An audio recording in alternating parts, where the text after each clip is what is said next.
Hello students, welcome to the PND coaching classes learn easily and smartly. तो आज हम पढ़ने वाले हैं class 6 geography chapter 2 globe latitudes and longitudes का नेक्स्ट क्वेश्चन, जिसमें बोला गया है what are parallels and meridians, also write their other names. तो इस क्वेश्चन का मतलब है कि पैरेलल्स और मेरिडियंस क्या है, व्हाट यानी क्या, ओके।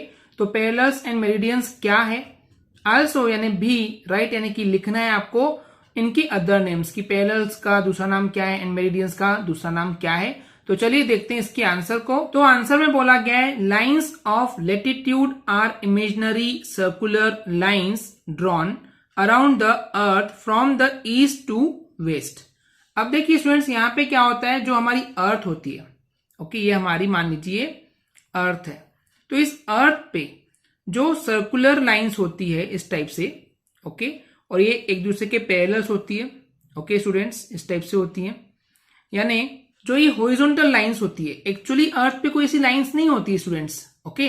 ये जो लाइंस हैं एक्चुअली ये रियल में लाइंस नहीं होती है, ये इमेजिनरी लाइंस होती है, okay. So lines of latitudes, जो लैटिट्यूड्स की जो लाइंस होती है ये एक्चुअली इमेजिनरी होती है और सर्कुलर लाइंस होती है।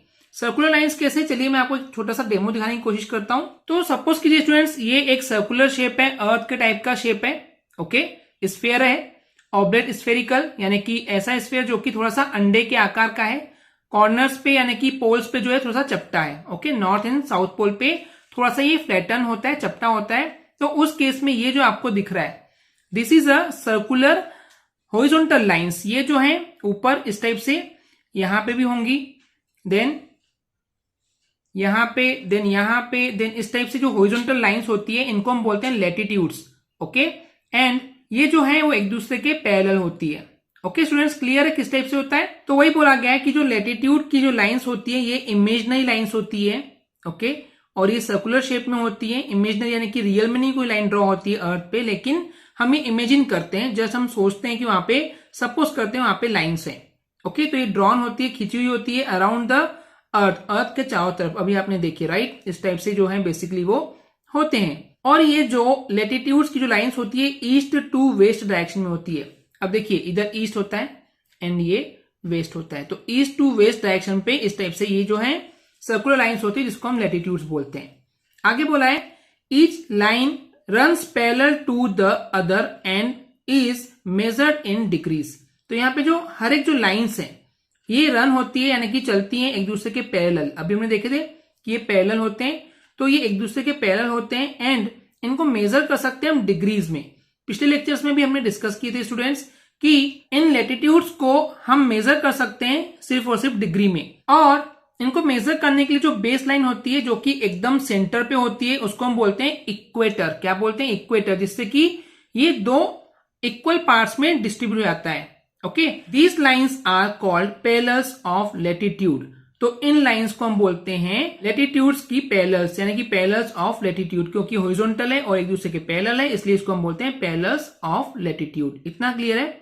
आगे बोला है बिकॉज, क्योंकि they run parallel to each other, क्योंकि ये जो है, ये जो लाइंस हैं वो एक दूसरे के पैरेलल चलती है, एक दूसरे को क्रॉस नहीं करती, कट नहीं करती है, एक दूसरे के पैरेलल होती है, एक दूसरे को कट नहीं करती है, इसलिए इनको हम बोलते हैं पैरेलल्स ऑफ लैटिट्यूड। इतना क्लियर है students. The most important line of the latitude is the equator 0 degree latitude.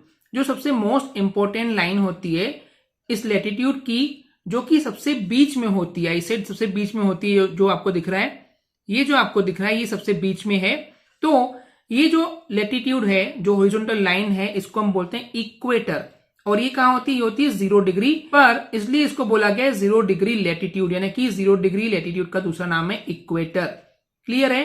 तो ये एग्जैक्टली बीच में होती है एंड इससे दो हेमिस्फीयर, आधे आधे हमको स्फीयर देखने को मिलते हैं, एक नॉर्थन हेमिस्फीयर और एक साउथर्न हेमिस्फीयर। इतना क्लियर है स्टूडेंट्स। तो ये था पैरेलल्स के बारे में। अब चलिए बात करते हैं मेरिडियन के बारे में। तो ये जो मेरिडियन है, ये इनको हम बोलते हैं लॉन्गिट्यूडिनल या लॉन्गिट्यूड्स, और ये जो है वर्टिकल होती हैं, ओके, हॉरिजॉन्टल नहीं होती है। तो वही बोला गया है ऐसी imaginary lines that join the two poles at regular distances are called the lines of longitudes और मेरिडियंस ऑफ लॉन्गिट्यूड। यानी कि ऐसी इमेजिनरी लाइंस होती हैं जो कि ज्वाइन करते हैं दोनों पोल्स को। अब देखिए स्टूडेंट्स, मान लीजिए हमारी अर्थ है, तो अर्थ में एक पोल इधर होता है नॉर्थ, ओके, नॉर्थ पोल, और एक पोल होता है इधर साउथ पोल। मैं आपको एक दूसरा डायग्राम बना के दिखाता हूं। मान लीजिए हमारे पास अर्थ है, अब यहाँ पे नॉर्थ पोल है और ये साउथ पोल है। अब देखिए यहां से नॉर्थ और साउथ पोल को जोड़ने वाली जो लाइंस होती है, जो कि वर्टिकल लाइंस होती है, इमेजिनरी लाइंस होती है, रियल में कोई लाइंस नहीं होती है अर्थ पे, ओके। तो ये इमेजिनरी लाइंस है, तो इनको हम बोलते हैं लॉन्गिट्यूड्स। ऐसे बहुत सारी जो है लॉन्गिट्यूड्स होती हैं जो कि नॉर्थ और साउथ पोल को कनेक्ट करती है। क्लियर है स्टूडेंट्स? तो इस टाइप से होता है। तो वही बोला है यहाँ पे कि जो इमेजिनरी लाइंस होती है जो कि ज्वाइन करती है दो पोल्स को, वो भी रेगुलर डिस्टेंस पे, एक पर्टिकुलर लॉन्गिट्यूड्स के बीच में डिस्टेंस है, आपको दिख रहा है ना, बीच में गैप है, तो ये एक डिस्टेंस है, रेगुलर डिस्टेंस है, इक्वल डिस्टेंस है। इन वर्टिकल इमेजिनरी लाइंस को हम बोलते हैं लाइंस ऑफ लॉन्गिट्यूड्स, या इसी को बोला गया मेरिडियंस ऑफ लॉन्गिट्यूड्स। इतना क्लियर है स्टूडेंट्स? अब देखिए इसको मैं आपको एक डेमो एग्जांपल से दिखाता हूं। सपोज कीजिए ये हमारे पास एक अर्थ है, ओके, एंड अर्थ में ये जो आपको लाइंस दिख रही है, राइट, ये जो वर्टिकल लाइंस हैं, तो यहां पे जो सबसे बीच वाली जो लाइन होती है इसको हम बोलते हैं प्राइम मेरिडियन, ओके, जो कि 0 डिग्री पे होती है। एंड इसी टाइप से आपको और भी बहुत सारे ऐसे घुमाते जाएंगे तो और भी बहुत सारी जो हैं ये यहाँ पे लॉन्गिट्यूड्स होती है, इस टाइप से पूरा घूमते जाएगा स्टूडेंट्स, ओके, क्लियर है ना? It was difficult to number the meridians. अब ये बहुत डिफिकल्ट है कि मेरिडियंस कितने नंबर में है, यानी कि कितनी है, ये बता पाना थोड़ा सा डिफिकल्ट है।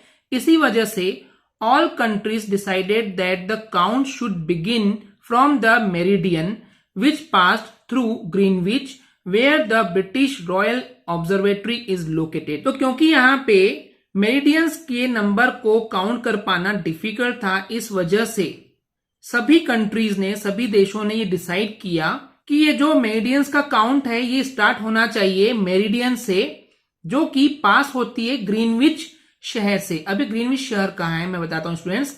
एक्चुअली क्या होता है, देखिए ये मान लीजिए हमारे पास अर्थ है, ओके, इस अर्थ पे क्या होता है, एक लाइन जो कि लंदन के एक शहर का नाम है ग्रीनविच, और उस ग्रीनविच शहर में एक ऑब्जर्वेटरी है।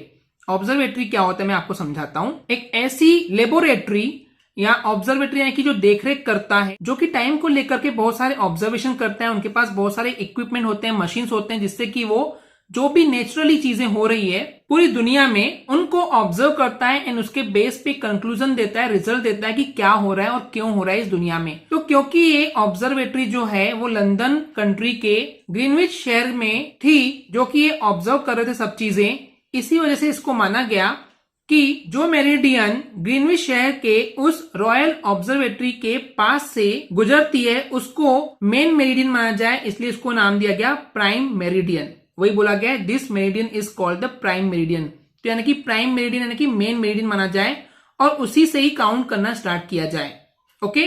तो इस तरीके से इस प्राइम मेरिडियन के बेस पे जो बाकी सारी मेरिडियन थी, जो लॉन्गिट्यूड्स थी, उनके एंगल को मेजर किया गया, और इस तरीके से इस प्राइम मेरिडियन के बेस पे बाकी सारी मेरिडियंस का यानी कि लॉन्गिट्यूड्स को मेजर किया गया। ओके स्टूडेंट्स, आई होप आपको ये क्लियर हो गया होगा। अगर आपको हमारी वीडियो से कुछ भी सीखने मिला या नॉलेज मिला तो प्लीज हमारे चैनल को सब्सक्राइब कीजिए एंड वीडियो को लाइक जरूर करें। आज के लिए इतना ही, थैंक यू।